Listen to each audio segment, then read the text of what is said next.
안녕하세요. 사연에 빠지다의 DJ 민영입니다. 오늘도 두 가지 사연 준비되어 있으니 재미있게 들어주시고요. 구독과 좋아요 버튼도 꼭 눌러주세요. 그럼 오늘의 사연 함께 시작해 볼게요. 안녕하세요. 저는 올해로 딱 70이 된 이제는 아줌마 소리를 듣기도 민망해진 여자입니다. 일찍부터 장사를 시작해서 이 나이 먹도록 장사 말고는 제대로 뭘 해본 적이 없는 사람이기도 하죠. 배운 것도 많지 않고 내세울 거라고는 많지 않지만 그래도 하나 있는 아들을 보며 모진 세월 굳건히 헤치며 살아왔습니다.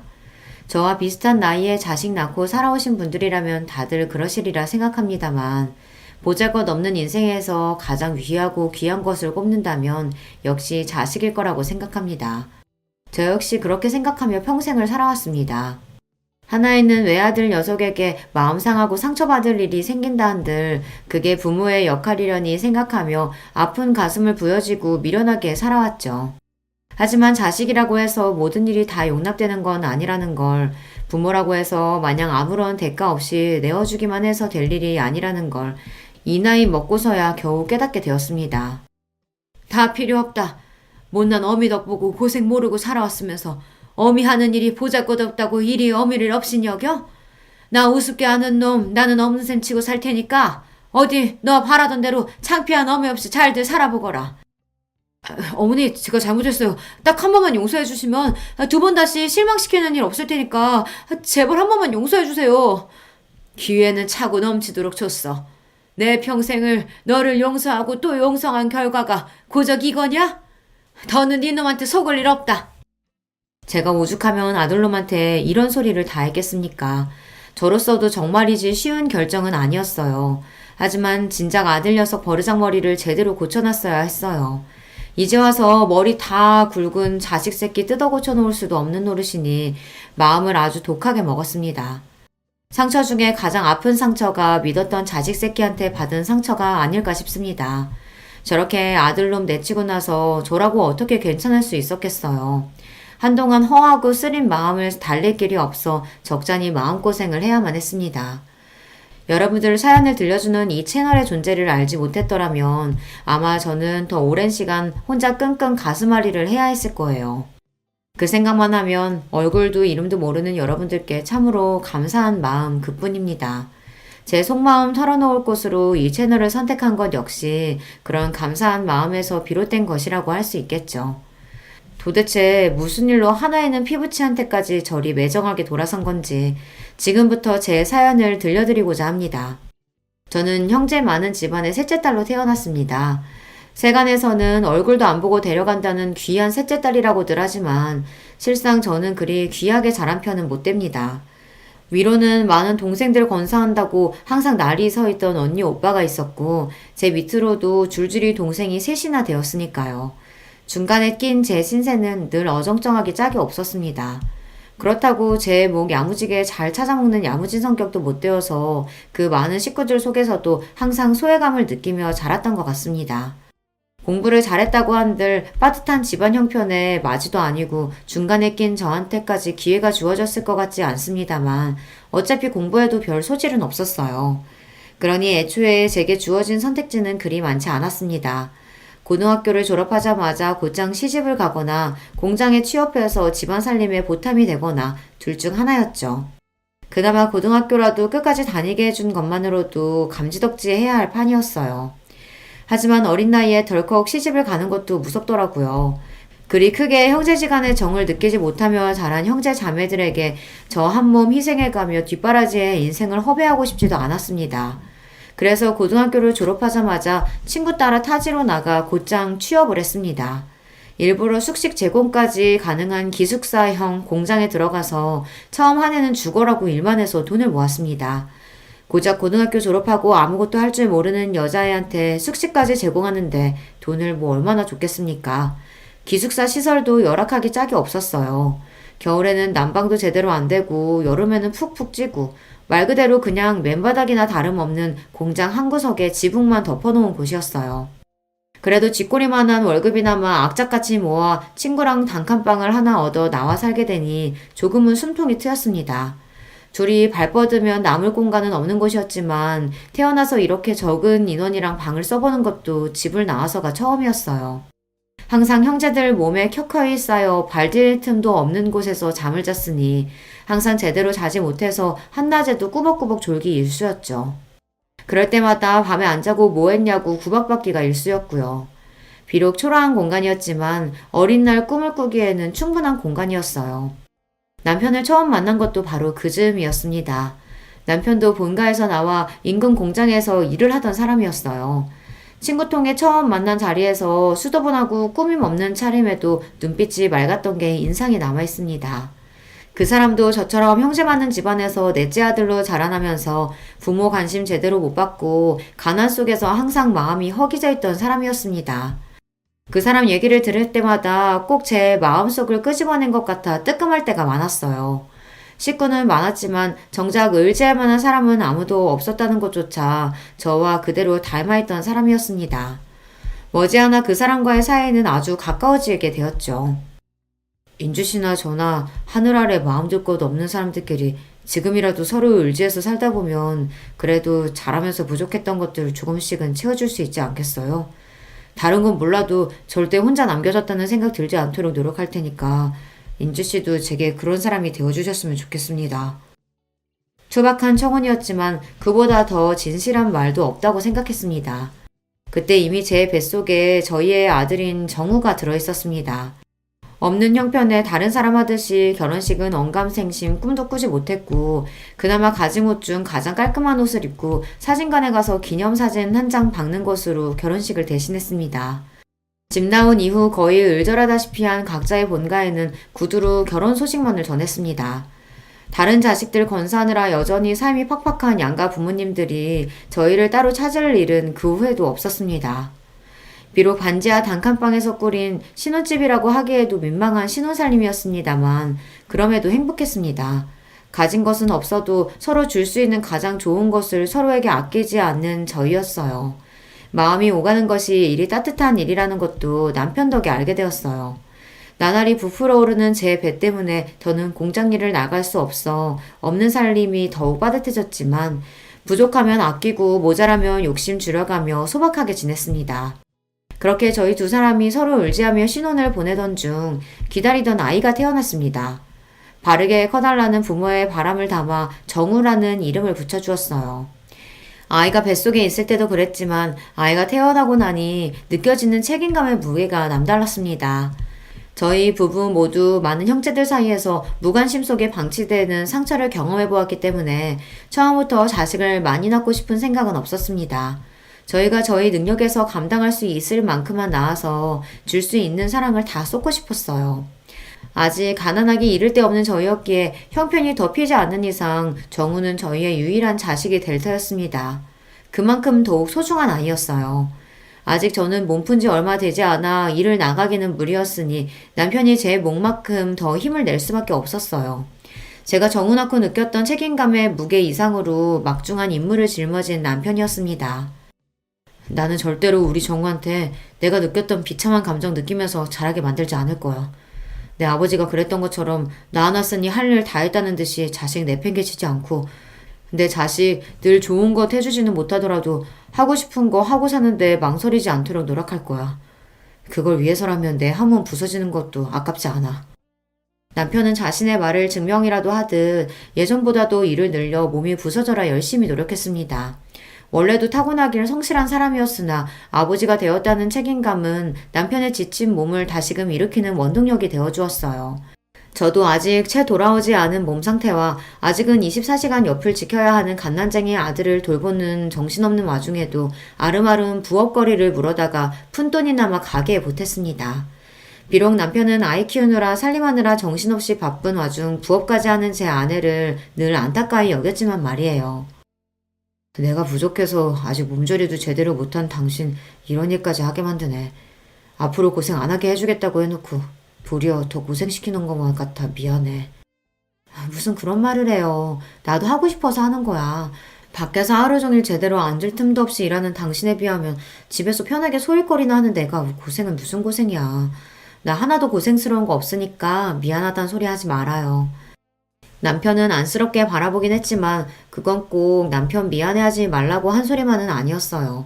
어차피 친정에서 자랄 때도 어느 정도 제 몸 가눌 수 있게 자란 이후부터는 항상 할 일이 끊이질 않았고, 그런 집에서 도망치듯 나와 공장 일을 할 때도 환경은 여전히 열악하기 짝이 없었으니까요. 부끄러운 마음을 제대로 표현해 본 적은 없지만 결혼해 남편과 아이와 함께 살고 있는 그 단칸방 신혼집이 제 생애 가장 안락한 공간이었습니다. 물론 아이 자라고 나서까지 지낼 수 있는 곳은 아니라고 생각하긴 했습니다만 제 주제에는 충분히 차고 넘치는 곳이라고 생각했어요. 아이 태어나고 남편이 밤낮 없이 추가 근무와 주말 근무를 가리지 않고 닥치는 대로 일한 덕분에 아이가 걸음마를 시작할 무렵에는 저희 부부도 드디어 반지하 생활을 벗어나 지상급으로 보금자리를 옮길 수 있게 되었습니다. 여전히 좁고 허름한 공간이긴 했지만 벼들어오는 곳에 기대어 꾸벅꾸벅 조는 아이를 바라보는 마음은 행복한 감정으로 충만했습니다. 노력한 대로 결과가 돌아오는 보상받는 느낌이라는 게 얼마나 큰 성취감을 가져다 주는지도 새로이 배우게 되었죠. 저희 부부 둘이 열심히 노력하면 이렇게 조금이나마 살림도 나아지고 우리 부부 잘할 때와는 비교도 할 수 없을 정도로 정우에게는 더 나은 환경을 만들어줄 수 있을 거라고 생각하면 힘이 들어도 힘든 줄도 몰랐습니다. 집안에 하나둘씩 제대로 된 살림살이가 늘어가고 저렴한 것이긴 하지만 아이 물건도 점점 늘어나는 것이 기쁨이 되어주었죠. 아직 어려서 글자도 모르는 아이가 가장 좋아하는 장난감은 다름 아닌 그림책이었습니다. 말이 트이기 시작해서 뜻모르는 말을 쫑알쫑알 끊임없이 떠들어대며 그림책을 열심히 감상하는 아이를 보는 저희 부부 눈이 즐거움으로 가득했어요. 엄마 아빠를 붙들고 고사리 같은 손가락으로 그림을 짚어가며 제 나름대로 침을 튀기며 열심히 설명하는 게 어찌나 우습고 귀여운지 살면서 지고 왔던 온갖 시름이 한순간에 다 날아가는 기분이었습니다. 공장 직원들 그 누구보다 열심히 일하며 곤란한 일도 마다하지 않던 남편의 노고를 인정받아서였는지 남편은 승진도 하게 되었습니다. 공장 생산직으로서는 이 젊은 나이에 승진이라니 흔치 않은 일이었습니다. 그간의 남편의 노력이 빛을 발한다는 생각이 들자 기쁨에 눈물이 났어요. 여보, 당신 정말 고생 많았어요. 우리 정우 낳고 얼마나 당신이 고생했는지 알아. 당신 같은 아빠가 또 어디 있겠어. 가끔은 내 자식인데도 당신 같은 아버지의 자식이라는 생각에 정우가 부러울 때가 있어. 당신 지금도 충분히 잘하고 있으니까 이제 마음의 짐 좀 내려놓고 우리 조금 편하게 지내요. 고생은 당신이 다 했지. 당신 같은 좋은 엄마한테 이런 칭찬도 다 듣고. 그래도 내가 지금까지 헛산 건 아닌가 보다. 승진하고 조금이나마 월급도 올랐고 당신 말대로 이제는 숨통도 좀 튀어가면서 우리 정우 크는 것도 보고 주말에는 정우 데리고 나들이도 나가면서 우리도 다른 사람들 사는 것처럼 한번 살아보자. 고생 많았어요, 여보. 제 생에 그때가 가장 아름다운 시절이 아니었을까 싶어요.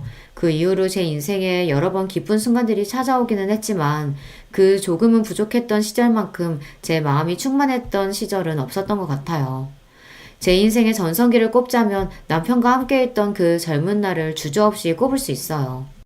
이대로만 계속 이어진다면 더 바랄 게 없을 것 같았습니다. 비록 부모로서의 욕심에 우리 아들 튼튼하게 이왕이면 똑똑하게 자라줬으면 하는 바람은 있었으나 지금 이대로도 충분히 행복했습니다. 남편도 승진 이후로는 무리하게 특근이나 추가 근무까지 하지 않고 지냈기에 몸 상태도 예전보다 많이 좋아졌습니다. 제가 정말이지 신신당부를 했거든요. 이제 당신 승진도 했고 예전만큼 애쓰지 않아도 되잖아요. 당신 아직 젊다고 그 핑계로 몸 안 아끼면서 일하는 거 내가 모를 줄 알았어요? 건강 잃으면 다 잃는 거야. 아직 우리 정우 이렇게 어린데 앞으로 애 크는 거, 대학 가는 거, 장가 가는 것까지 다 보려면 당신도 이제 관리해야 돼. 그 좋은 시절 다 놓치고 싶은 거 아니면 내 말 들어요. 아, 알았어. 알았대도. 제 성화의 남편도 이제 슬슬 몸을 사리기 시작한 참이었습니다. 젊을 때야 젊은 패기로 어떻게 지나간다고 해도 그게 결국에는 몸에 다 남을 터였어요. 나이 들어 골골대는 것만큼 자식한테 패기치는 것도 없다는데 저희 부부 생각이 일치했기에 남편도 가장으로서 당신 몸이 당신 자신만의 것이 아니라는 걸 깨달은 것 같았어요.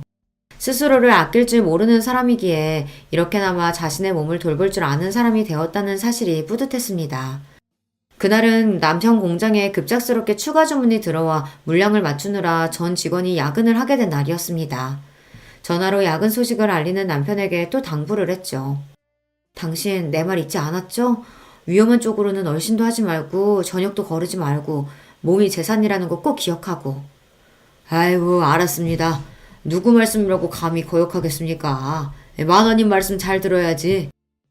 싱글거리며 웃으며 대꾸하는 남편 목소리가 듣기 좋았어요. 남편이 빨리 돌아왔으면 좋겠다고 생각하며 대충 저녁 끼니를 해결하고는 곤히 잠든 아이 머리를 살살 쓰다듬으며 남편이 귀가하기만을 기다렸습니다. 늦어도 자정쯤이면 돌아온다는 말에 잠들지 말고 기다리자 했는데 저도 하루 종일 살림에 육아에 또 남편 몰래 슬그머니 시작한 부업 마감 지킨다고 그날 제법 무리를 했던지라 저도 모르게 깜빡 잠이 들었습니다. 정적을 가르는 전화벨 소리에 화들짝 놀라 반사적으로 수화기를 집어들었습니다. 저도 저지만 아이가 깰까봐 한 행동이었어요. 이렇게 예상보다 잔업이 길어지면 저 먼저 자라고 남편이 꼭 전화를 해줬거든요. 당연히 남편 목소리가 들려올 줄 알았는데 전화를 건 사람은 남편이 아니었습니다. 재수씨, 지금 빨리 병원으로 오세요. 김주임 지금 병원에 실려가고 있어. 전화를 건 사람은 남편의 상사였습니다. 앞뒤 포차 다 떼고 다짜고짜 남편이 병원으로 실려가고 있다는 말에 이미 잠은 싹 달아난 뒤였습니다. 그게 대체 무슨 말이에요? 그 사람이 왜요? 어디를 얼마나 다쳤길래? 그게 공장에 사고가 나는 바람에 지금 이럴 시간 없어요. 일단 빨리 와요. 와서 설명할게. 영문도 모르고 남편이 다쳤다는 말에 저도 모르게 손이 벌벌 떨렸습니다. 그 와중에도 어린아이 혼자 두고 갈 수 없어 아이를 들쳐매고 뛰어나왔어요. 단잠을 자다가 갑자기 방해를 당한 정우가 찡얼거리며 투정을 했지만 아예 달랠 정신도 없었습니다. 간신히 정신을 차리고 늦은 시간에 잘 잡히지도 않는 택시를 겨우 잡아타고 인근 대학병원으로 향하는 내내 너무 긴장해서 손끝이 핏기가 싹 가셔 하얗게 얼어붙는 듯 했어요. 그렇게 영원히 끝나지 않을 것만 같은 초조한 시간이 지나고 병원 응급실에 도착했습니다. 들어가니 안은 아수라장이었습니다. 다친 게 남편 한 사람이 아닌 모양이었어요. 남편과 똑같은 공장 유니폼을 입고 피칠갑을 해서 고통에 몸부리치는 장정들의 비명소리가 마치 제 사지를 찢는 기분이었습니다. 이 응급실 어디에선가 내 남편도 저런 꼴이 되어 있을 거라고 생각하니 온몸에 경련이 이는 기분이었습니다. 뭘 알아서 그런 건 아니겠지만 아수라장 같은 응급실 상황에 아이도 적잖게 놀란 모양인지 빽빽 울어대기 시작했어요. 이후 제 남편을 발견한 순간 저는 그만 그 자리에서 까무러칠 뻔했습니다. 재수씨, 지금 이러고 있을 때가 아니야. 얼른 수술동에서 써야 한대. 당장 수술 안 들어가면 위험하다고. 내 남편이 왜 저래요? 왜 저렇게 됐어요? 온몸에 피칠갑이 된 남편은 이미 오른손 한쪽이 없었습니다. 공장 기계 오류로 직원 몸이 끼이는 걸 보고 놀라 달려간 남편이 급히 직원 몸을 빼내어 겨우 목숨은 건졌으나 그러면서 그대로 오른손이 기계에 끼어버렸다는 남편 상사의 설명을 듣는 내내 정신이 나갈 것처럼 뒤통수가 극도의 스트레스로 뜨거워졌습니다. 이미 흘린 피의 양이 상당했어요.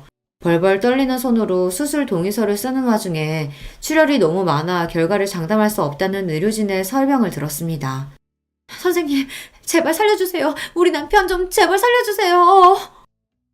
급히 수술실로 향하는 남편의 남은 왼손을 벌벌 떨며 간신히 부여잡았습니다. 이미 모든 생명의 신호가 빠져나간 듯 얼음장이 된 손에 소스라치게 놀라면서도 단 1초라도 그 손을 더 잡으려고 안간힘을 썼습니다. 그 손을 놓치면 당장이라도 남편이 제가 따라갈 수 없는 먼 곳으로 저랑 정우만 두고 떠나버릴 것 같았어요. 그러는 와중에도 의식이 완전히 나가진 않았는지 제대로 된 말 한마디 못하면서도 고통에 신음을 흘리는 남편을 보는 제 가슴이 와르르 무너져 내렸습니다. 그 위태로운 와중에도 남편의 눈동자가 저를 찾는 것 같았어요. 여보, 걱정하지 마. 수술하면 괜찮아질 거야. 다 괜찮아질 거야. 스스로도 확신할 수 없는 약속을 남발하면서 그렇게 남편을 수술실로 들여보냈습니다. 그리고는 지난한 기다림이 시작되었어요. 남편이 나오길 기다리는 와중에도 사건 경위니 뭐니 하면서 공장 직원들과 경찰로 보이는 남자들이 끊임없이 드나들었으나 사실 뭐라고 말했는지도 제대로 못 알아들었어요. 제 정신은 온통 수술방 너머 남편에게만 쏠려 있었습니다. 그러는 동안 정우가 자지러지도록 우는 것조차 알아채지 못해 결국 공장 직원 하나가 포대기에서 아이를 빼내 달래고 있었어요. 그 끔찍한 밤을 그대로 꼴딱 세우고 동이 틀 무렵에야 수술실 문이 열렸습니다. 죄송합니다. 김태훈 씨 수술 중 과다출혈로 사망하셨습니다. 안 돼. 안 돼! 제 입에서 나온다고는 스스로도 믿을 수 없는 짐승 같은 울부짖음이 튀어나왔어요. 이 현실이 도저히 믿기지가 않았어요. 남편 출근길을 배웅하던 게 채 하루도 지나지 않았는데 그 사람이 이제 산 사람이 아니라니요. 이걸 어떻게 받아들일 수가 있겠습니까? 제가 믿든 믿지 않든 잔인한 시간은 여전히 공평하게 흘러 여러 일들이 순식간에 휘몰아치기 시작했습니다. 사고의 책임이 사측에 있었기에 제가 정신을 놓고 있는 와중에도 남편의 빈소가 차려지고 사고 보상을 비롯한 복잡한 말들이 끊임없이 오갔습니다. 재수씨, 힘드시겠지만 정신 바짝 차리셔야 돼요. 정우 봐서라도 정신 놓으시면 안 돼요. 남편 잃고 어린 것과 남겨진 저를 안타까이 여겨 애타게 말하는 충고조차 받아들이기 어려웠어요. 그러는 내내 정우는 남편 동료 아내 품에 안겨 있었어요. 제가 미친 듯 울부짖다 까무러치기를 여러 번 반복하는 동안 그런 엄마를 보고 공포에 질린 아이가 더는 제 곁으로 다가오지 않았습니다. 그렇게 정신을 차리지 못하는 와중에 남편의 장례가 끝났습니다. 차가운 땅 속에 남편을 묻고 이윽 후 집으로 돌아왔습니다. 며칠 집을 비우지도 않았는데 방바닥이 싸늘하게 식은 것처럼 꼭 무덤처럼 느껴졌습니다. 며칠 전만 하더라도 더없이 따뜻했던 우리의 공간이 낯설게 느껴지자 비로소 홀로 남은 것이 실감이 났습니다. 그렇게 비통함 속에서 남편을 떠나보내야만 했어요. 정신을 놓고 울다가 그런 와중에도 아이 밥은 먹여야 해 억지로 몸을 일으켜 아이 밥만 주고 저는 식음을 전폐하기를 며칠이 지나고 나니 더는 제 몸도 견뎌내지를 못하더라고요.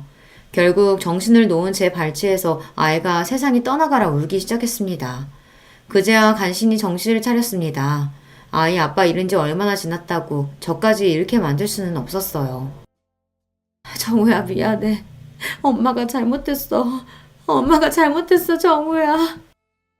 그렇게 아이를 끌어안고 애가 끊어질 듯 펑펑 울면서 우리 정우 보란듯이 번듯하게 키워 장성하기 전까지 다시는 아이 앞에서 울지 않으리라 다짐했습니다. 양가 인연 끊긴 지 오래인 마당에 아이가 의지할 곳이라고는 이제 오로지 저 하나뿐이었어요. 무슨 짓이든 해서 이 아이 제대로 키워내는 것만이 제 삶의 원동력이었습니다.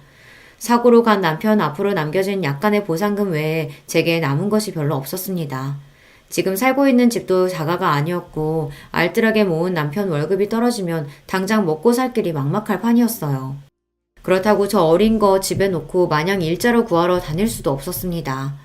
아이 낳으면서 공장도 그만둔 지 오래니 다시 돌아갈 직장이 있는 것도 아니었습니다.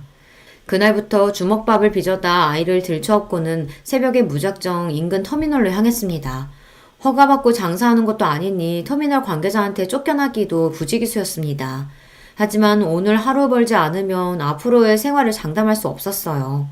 쫓겨나도 다시 몰래 들어가고 또 다시 몰래 들어가고 악착같이 주먹밥을 다 팔 때까지 자리를 떠나지 않았어요. 그렇게 얼마간 주먹밥 장사를 하다 보니 버스 기사분들 중에서도 슬슬 단골 손님이 생겨나기 시작했습니다. 젊은 세대기 손맛이 참 야무지네. 여기 이렇게 아름아름 장사하는 분들 여러 계신데 세댁 주먹밥이 제일 맛있어. 제 딱한 사정을 알고 안타까워하시는 분들도 계셨어요. 언 손이나마 녹이라고 따뜻한 음료를 건네주시기도 하셨습니다. 이른 시간에 아이까지 들쳐업고 고생스러워서 어째요. 이거라도 좀 마셔요, 애기 엄마. 여느 때처럼 정우를 얻고 장사를 하고 있는데 어떤 아주머니 한 분이 제 곁으로 오셔서는 말을 거셨어요. 젊은 아기 엄마가 솜씨가 제법이네. 내가 이 인근에서 김밥집을 하는데 사람이 말도 없이 갑자기 출근을 안 해서 요새 여간 고역이 아니야. 그래도 여기서 장사하는 것보다야 수입이야 환경이나 훨씬 나을 텐데 어때? 나 따라가 볼래요? 망설일 이유가 없었습니다. 곧장 아주머니를 따라갔더니 터미널 근처에 김밥집이었어요. 말이 김밥집이지 식사하시고 가시는 손님도 제법 있어 안쪽에는 식사 준비하시는 이모님들도 계셨어요. 저를 즉석에서 데려가신 아주머니는 그 김밥집 사장님이셨어요. 주방 아주머니들은 다 찾고 애기 엄마는 여기서 계속 김밥만 말아주면 돼요. 할 수 있죠? 그럼요, 잘할 수 있어요. 그렇게 아이 들쳐업고 정신없이 김밥을 싸기 시작했어요. 터미널 근처라 그런지 이른 시간부터 손님이 끊임없이 들이닥쳤습니다. 홀에서 식사하시는 분들도 간간히 계셨으나 다들 바쁜 시간에 차 안에서 끼니를 해결하는 분들이 많아 김밥이 정말 많이 나갔습니다. 신들린 듯이 김밥을 싸다 사장님 부르시는 소리에 겨우 눈만 들어 사장님을 쳐다보았어요. 어머, 내 정신 좀 봐. 아직도 애기를 들쳐업고 있어. 아니, 이러다 몸살 나, 애기 엄마. 괜찮아요. 저 계속 일할 수 있어요. 아니, 내가 뭐라고 하려는 게 아니라 저쪽에 애들끼리 놀고 있으니까 좀 맡겨두라고, 응? 혹시나 아이 딸렸다고 겨우 얻은 일감 뺏길까봐 방어적으로 구는 제가 안쓰러우셨는지 안쪽 구석방으로 아이를 데려가시는 사장님이셨어요. 이 시간에 일어나 나오는 여자들 사정이 다 거기서 거기였는지 방 안에는 저희 정우보다는 조금 자란 아이들 여럿이 이미 모여 저들끼리 놀고 있었습니다. 이 일자리 꼭 얻어내야 한다는 생각에 힘든 줄도 몰랐던 몸에 그제야 긴장이 풀렸는지 피로가 확 몰려왔습니다. 그렇게 그날 하루에만 김밥을 300줄은 좋게 싼 것 같아요. 보다시피 우리 집은 김밥 손님이 대부분이야. 그래서 애기 엄마처럼 손 빠르고 야무진 사람이 제일 필요해. 오늘 일하는 거 보니까 걱정할 필요 없겠네. 내일부터 여기로 출근해요. 아이 맡길 곳 없으면 마땅한 곳 찾을 때까지 당분간 아이 데리고 와도 괜찮아. 감사합니다. 정말 감사합니다, 사장님. 그렇게 생각지도 못했던 김밥 장사를 시작하게 되었어요. 제가 그래도 요리는 좀 하는 편이거든요. 김밥이나 주먹밥 정도는 별로 어려울 것도 없었습니다. 쉬는 날에 근처 유치원에 거의 사정사정해서 아이 맡길 곳도 간신히 찾았습니다. 지금이랑은 다르게 결혼하고 일하는 여자들이 드무니 어린이집 같은 건 있지도 않을 때였어요. 우리 정우는 유치원에 들어가기 아직 1살 어린 날이었으나 제 사정이 워낙 딱하니 그냥 지나치기가 힘드셨던 모양이에요. 돌이켜 생각해보면 그렇게 주위 사람들의 도움을 받아 간신히 그 힘든 시절을 지나올 수 있었어요. 모두 참으로 감사한 인연들입니다. 그렇게 스쳐 지나가는 인연일 줄 알았던 김밥집 사장님과는 평생의 인연으로 이어졌습니다. 사장님도 일찍 남편분과 사별하시고 막막하던 차에 김밥 장사로 집안을 일으키셨거든요. 저 또한 그때 이후로 지금까지 김밥으로 먹고 살고 있으니 질긴 인연의 시작인 셈이었죠. 제가 많은 김밥은 우리 정우의 급식비가 되고 학원비가 되고 대학 등록금이 되어 아들이 자립하는 밑거름이 되어 주었습니다. 남들 보기에는 변변치 않은 일일지 모르겠으나 제게는 하나뿐인 아들 녀석 키워준 거나 다름없는 게 바로 김밥이에요. 비록 아이는 자라면서 김밥이라면 아주 지긋지긋하다는 눈을 하고는 했지만 어쩌겠습니까? 아무리 싫어도 제 자식으로 사는 이상 김밥 팔면 번 돈으로 큰 건 부정할 수 없는 사실이니까요. 아이는 공부를 아주 잘했어요. 저처럼 남편 역시 집안 지원이라고는 일체 받을 수 없어 공부를 오래 하지 못했으나 그 사람이 머리는 좋은 편이었거든요. 다행히 내가 아니라 아빠 머리를 물려받은 모양인지 싶어 안도감과 동시에 가슴 한구석이 아릿해졌습니다. 아이에게서 남편의 흔적을 발견할 때마다 그랬어요. 다른 점이 있다면 아무리 몸이 힘들어도 제 앞에서 험한 말 한 번 한 적 없이 늘 다정한 말을 전했던 것과는 달리 아들 녀석은 성격이 제법 날카로운 편이었습니다. 특히나 자존심이 아주 세서 또래 친구들 보기에 창피할 만한 일에는 아주 질색을 했습니다. 김밥 하는 엄마의 존재야말로 그 녀석 기준으로는 절대 친구들에게 보이기 싫은 창피한 것이었던 모양이에요. 쉬는 날 친구들 한번 데려오라는 말에도 절대 응한 적이 없는 아들이었으니까요. 아, 왜 자꾸 친구들 데려오라 그래? 밖에서 놀면 되는데. 그게 아니라 네 친구들 제대로 본 적이 없으니까 궁금하기도 하고 맛있는 것도 해주고 싶어서 그러지. 맨날 김밥집에서 그러고 있으니까 내가 누구랑 어울리는 줄도 모르지? 너무 그러지 마, 아들. 그래도 엄마가 김밥만은 재주나마 있어서 우리 아들 갖고 싶은 거 하고 싶은 거 시켜줄 수 있는 거야. 아, 됐어. 사춘기가 심해질수록 김밥이라면 치를 떠는 아들이었습니다. 어릴 때는 그래도 엄마가 싼 김밥 입에 넣어주면 곧잘 받아먹던 녀석이 언제부턴가는 김밥에는 입도 대질 않더라고요. 다른 사람이 김밥집에서 일하는 저를 무시하는 데에는 조금의 부끄러움도 없이 당당하던 제가 아들 녀석 태도에만큼은 그럴 수가 없더라고요. 제가 가장 소중한 이가 저를 부끄럽게 여긴다는 게 저로서도 너무 창피한 일이었으니까요. 상처받지 않았다고 하면 거짓말일 겁니다. 김밥 싸는 게 뭐가 부끄러운 일이라고 저렇게까지 기겁을 하나 싶으면서도 남편 없이 아들을 키우는 홀어머니로서의 자격지심인 건지 해준 것보다 못 해준 것들이 더 가슴에 남아 아들에게 쓴소리 한번 하기가 쉽지가 않더라고요. 그때 마음을 굳게 먹고 아들놈 버릇을 잡았더라면 결과가 좀 달라졌을까요? 비록 내 새끼는 어미 하는 일을 부끄럽게 여기지만 정작 같이 일하는 사람들한테는 제법 인정을 받았습니다. 내가 살면서 먹은 김밥 연결하면 한반도 한 바퀴는 우습게 둘러쌀 텐데 그런데도 자기보다 김밥 맛있게 싸는 사람은 본 적이 없어. 사장님도 참 사람 민망하게 또 그러신다.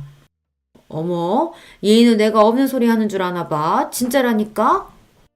제 가게 독립을 도와주신 것 역시 사장님이셨어요. 저야 뭐 김밥이나 말 줄 알았지 상권이니 가게 등록이니 하는 건 문외한이나 다름없었습니다. 사장님 안 계셨으면 내 가게 장만은 언감생심 꿈도 못 꿀 일이었어요. 첫 만남부터 지금까지 그분께는 그저 감사하고 또 감사할 따름입니다. 가게 규모는 작았으나 사장님이 특별히 찍어주신 목 좋은 곳에 자리를 잡아 그런지 제 김밥집은 금세 손님들 입소문에 탔습니다. 독립하면서 그동안 구상했던 새로운 김밥 메뉴들도 함께 팔기 시작했거든요. 지금이야 이것저것 재료가 풍부하게 들어간 프리미엄 김밥들이 일반화되었지만 저 가게 시작할 때만 하더라도 김밥은 흔히들 생각하는 기본 김밥이 전부였어요. 거기에 묵은지를 넣은 김밥이나 쌈밥 비슷한 김밥 메뉴를 내서 팔기 시작하니까 인근 여학교 학생들 반응이 아주 좋더라고요. 태어나서 먹어본 김밥 중에 이모김밥이 제일 맛있어요. 어떻게 이런 김밥을 싸실 생각을 다 하셨어요? 신기해요, 진짜. 그래? 맛있어? 우리 딸내미들 많이 먹어. 정작 제 아들한테서도 인정받지 못하는 제 김밥을 추켜 세워주는 학생들 덕에 힘이 나서 더 신나게 장사를 할 수 있었답니다. 그 친구들이야말로 제 김밥집 2호점, 3호점을 탄생시킨 1등 공신들이에요. 지금도 그 시절을 떠올리면 신명나게 김밥을 말던 제가 떠올라 웃음이 나오곤 해요. 김밥 싫어하는 것과는 별개로 공부 욕심도 많고 그만큼 공부를 잘하기도 했던 아들은 제 할 일은 알아서 잘 찾아서 했어요. 일찍부터 법조인으로서의 꿈을 키우던 아들은 재수 끝에 인근 국립대 법대에 합격했고 곧장 변호사 시험을 준비했습니다. 아들, 판사나 검사는 생각 없고 변호사만 하고 싶어? 변호사 돼야 돈을 잘 벌지. 제가 보기에도 아들은 법조인으로서의 사명감보다는 돈 많이 버는 직업 중 가장 번듯해 보이는 직업을 택한 것 같았어요. 그렇다고 의사가 되기에는 심약한 구석이 있는 아이였어요. 징그럽다고 내장 음식도 안 먹는 녀석이었습니다. 엄마 고생하는 것에 비해서는 제법 곱게 자란 편이었죠. 지금 생각해보면 녀석이 그리 곱게 자랄 수 있었던 것도 다 내 덕인데 항상 아들 앞에서는 왜 그렇게까지 주눅이 들어 살았나 몰라요. 제 아버지 그리 일찍 보낸 게 제 잘못도 아닌데 말입니다. 사법고시 준비하면서 안 그래도 예민했던 아들 녀석 신경이 더욱 날카로워졌습니다. 벌써 동기 중에 합격자가 나왔다는 소리를 들으니 어지간히 애가 탔던 모양이에요. 아들, 너무 스트레스 받지 마. 아직 엄마 돈 벌고 있고 네 뒷바라지 하는데 무리 없으니까. 응? 떨어지라고 무슨 고사지네?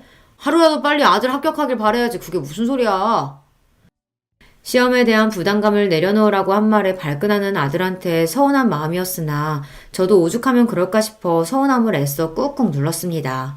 그렇게 쌓인 감정이 저도 모르게 저를 좀먹는 줄도 모르고 그때는 그저 자식을 위해 인내하는 게 능사라고 여겼습니다.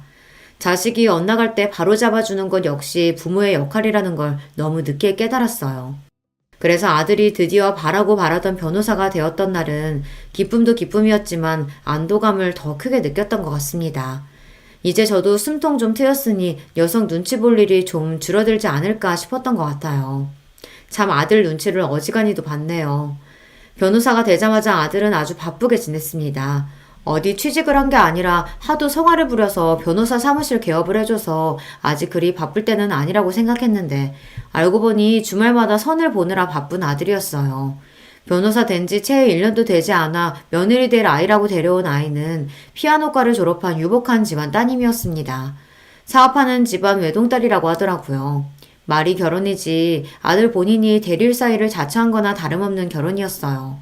평생 아들이 원하는 게 남복이 번듯해 보이는 겉모습이었으니 변호사 되자마자 자기 눈에 차는 조건 가진 이와의 결혼으로 그걸 이룬 거였죠.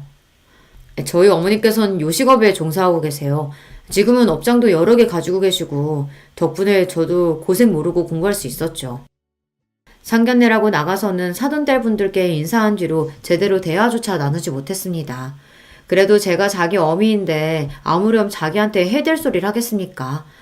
그럼에도 제 입에서 혹여나 김밥 소리라도 튀어나올까 싶어 한사코 요식업이라는 단어를 강조하는 아들을 보니 그만 씁쓸한 기분이 들었어요.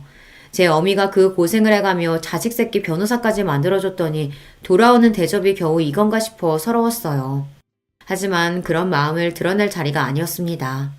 지금껏 아들에게 서운한 일들을 나열하자면 끝도 없었으나 그래도 그만큼 제대로 된 가족에 대한 결핍이 얼마나 컸으면 저 녀석이 자기가 가진 것에 만족할 줄도 모르고 저렇게 그럴싸한 겉모습에 집착하게 되었을까 싶어 애처로운 마음이 들었습니다.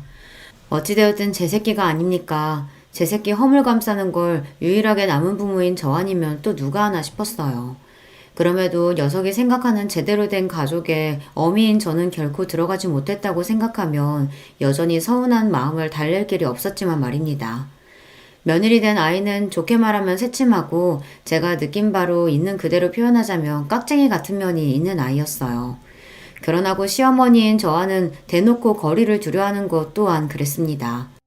아무려면 있는 집에서 유일한 딸 자식으로 자라면서 아쉬울 것 없이 살았을 텐데 자기 보기에 별거 아닌 사람처럼 보이는 시어머니 시집살이를 하고 싶었겠습니까? 하지만 애초에 며느리 시집살이 시킬 생각이라고는 눈꼽만큼도 없었던 제 입장에서는 다소 억울한 일이었습니다. 어미 된 입장에서 자식한테 해준 것으로 생색내는 것만큼 없어 보이는 것은 없지만 그래도 그런 대접을 받기에는 제가 아들내외에게 베푼 것들이 적지 않았습니다. 처음에는 사업하는 집안이라길래 그래도 있는 집에 장가가니 아들 살림이 좀 피지 않을까 기대를 한 것도 있었어요. 그래서 신혼집 해달라고 당당하게 요구하는 아들 말에 어이가 없었죠. 너 사무실 얻어준 지도 얼마 안 됐는데 신혼집까지? 너 번 건 다 어쩌고. 그리고 그 댁도 자식한테 아낄 집으로 보이진 않던데. 사무실 개업한 지 얼마나 됐다고 집 얻을 돈까지 마련했겠어. 그러면 그 집에다 신혼집 해달라고 할 셈이었어? 채령이 귀한 댁에서 모셔오는 판에 어부와도 부족한데 그럼 거기다 신혼집까지 해달라고 하라고? 그게 무슨 경우야. 그러는 너는 나한테 무슨 빚을 졌다고 집 해달라는 말을 과자 사달라는 말처럼 하는 건가 잠깐 기가 찼습니다. 제 놈이 저한테 하는 말은 그럼 무슨 경우란 말입니까? 아들 결혼을 준비하면서 마음 다칠 일이 적지 않았던 터라 저도 이제 마냥 예전처럼 억누르기만 하기가 힘들더라고요. 그런 제 마음은 제 마음이고 그렇다고 결혼 얼마 남지도 않았는데 아들 부부를 길바닥에서 자게 할 수도 없고 결국 제가 한 번 더 져주고 말았습니다. 그러면서 며느리에게 감사 인사 한 번을 제대로 들은 적이 없는데 생색낼 생각은 없지만 그렇다고 대놓고 집까지 해준 시어머니 배척하는 건 너무 얌체 같잖아요. 받을 건 다 받아놓고 볼일 다 봤다고 입 싹 닦는 거 아닙니까? 며느리에 대한 인상이 좋을래야 좋을 수가 없었어요. 그리고 그런 며느리 행동을 용인한 게 바로 아들놈이었습니다. 남의 자식 욕할 게 하나 없었다는 뜻이죠. 그러고 보니 아들 장가를 보냈는데도 며느리를 볼 일은 소원하기만 했습니다. 저도 저 달가워하지 않는 사람 굳이 억지로 얼굴 본 마음은 없었어요. 그러다 보니 서로 직접 연락할 일도 없었습니다. 뒤늦게 며느리 생일이 지난 걸 알게 된 것도 그래서였어요. 아이들 결혼시킬 때 생년월일을 받아놓긴 했는데 워낙 연락할 일이 뜸하다 보니 저도 장사하랴 바쁜 와중에 그걸 일일이 기억하지를 못한 거죠. 뒤늦게 며느리 생일이 지났다는 걸 알고 조금 부끄러워졌습니다. 그래도 제가 그보다 살아도 갑절을 더 살았는데 아직 철없는 것들과 똑같이 군 거잖아요. 어른이 되어서 이래가지고는 안 되겠다 싶었어요. 한참을 망설이다가 처음으로 아들 통하지 않고 며느리에게 전화를 걸었습니다. 네, 어머니, 어쩐 일이세요? 한참 만에 전화를 받은 며느리 목소리가 떨떠름했습니다. 반가운 사람 전화가 아니니 그렇겠지만 며느리 목소리를 들으니 괜히 더 위축이 되는 것 같더라고요. 애써 용기를 내서 말했습니다. 채령이 너 얼마 전에 생일이었더구나. 그래도 결혼하고 며느리 첫 생일인데 어른이 돼서 제대로 챙겨주지도 못하고 내가 미안하다. 아니에요, 어머니. 저 생일 잘 보냈어요. 그래도 내가 너 생일상 한 끼는 먹이고 싶었는데 아무래도 집으로 오라고 하면 부담스럽지? 전 그러면 언제 시간 날 때 너 편할 때 가게라도 한번 다녀와.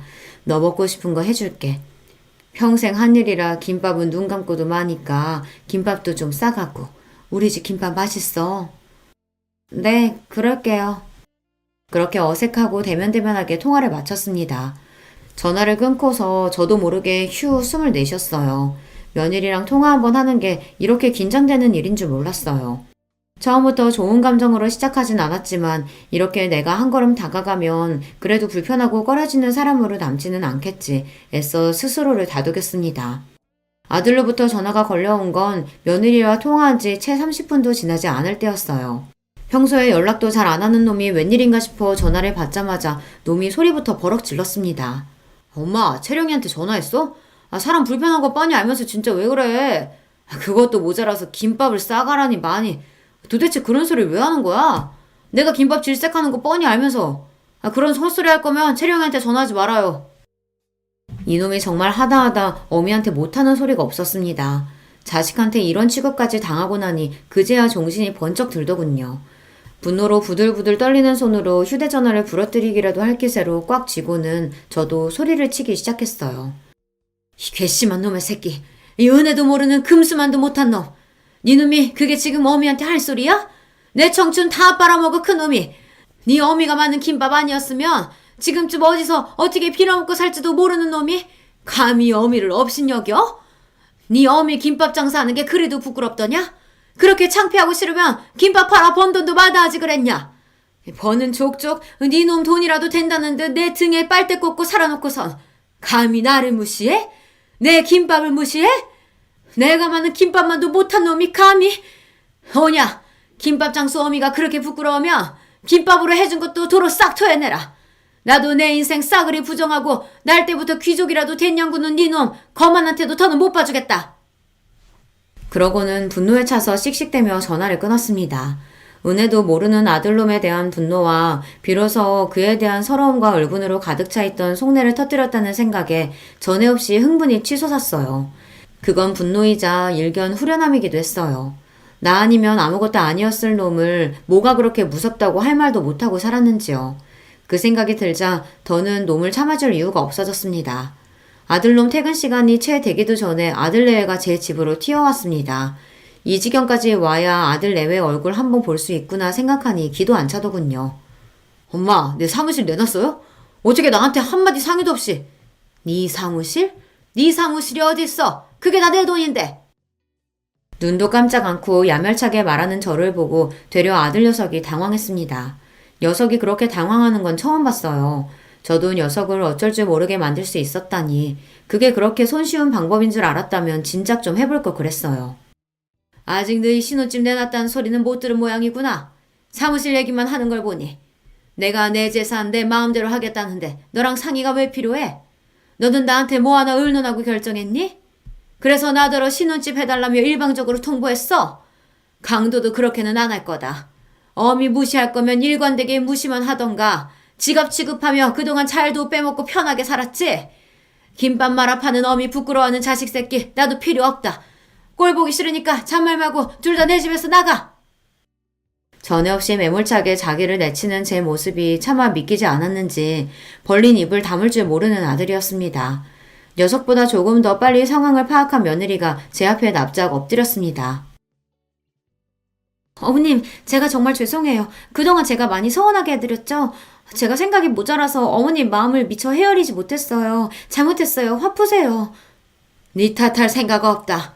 내 자식 눈꼴이 저 모양인데 남의 자식한테 입댈 생각 없어.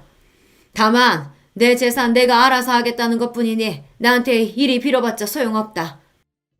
제 아내까지 내치는 꼴을 보고서야 사태의 심각성을 깨달았는지 아들놈이 제 다리에 매달렸습니다. 엄마, 제가 엄마가 부끄러워서 그런 게 아니라.